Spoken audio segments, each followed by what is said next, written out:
नमस्कार। जय श्री जगन्नाथ। बैशाख मासर प्रचंड रौद्र ताप धीरे धीरे धरा को समग्र तथा मनुष्य समाज को संतापित करुअछि। श्रीक्षेत्र श्रीधाम महाप्रभु श्री जगन्नाथ रौद्र तापर वंचित हो पारि नाहांती। आज महाप्रभुंकर शीतल उपचार आरंभ। कौन ही शीतल उपचार? आज बैशाख शुक्ल तृतीया बा अक्षय तृतीया तिथि तथा आज यही दिवस को चंदन यात्रार अयमारंभ दिवस कहुए। कौन ही महाप्रभुंकर चंदन यात्रा? आज माने पूर्व रात्र अक्षय तृतीयार पूर्व रात्र महाप्रभुंकर चंदन अधिवास होता है।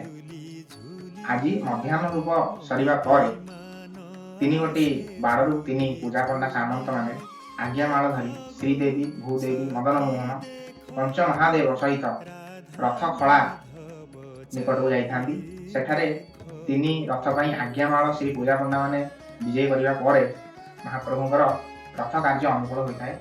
आज अक्षय तृतीया तिथि तत्पर श्री मदन मोहन श्रीदेवी भूदेवी और पंच महादेव बा पंच पांडव जहाँ कहती नरेन्द्र पुष्करिणी को विजय करती चाप खेलवा निमंते।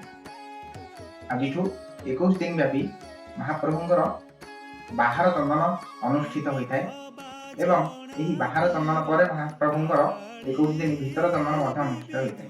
तेणु मोटामोटी भाव में यही चंदन यात्रा 42 दिन धरी चलता है।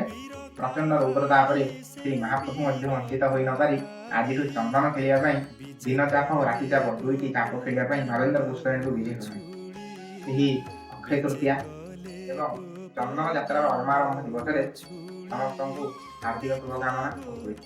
जय श्री जगन्नाथ।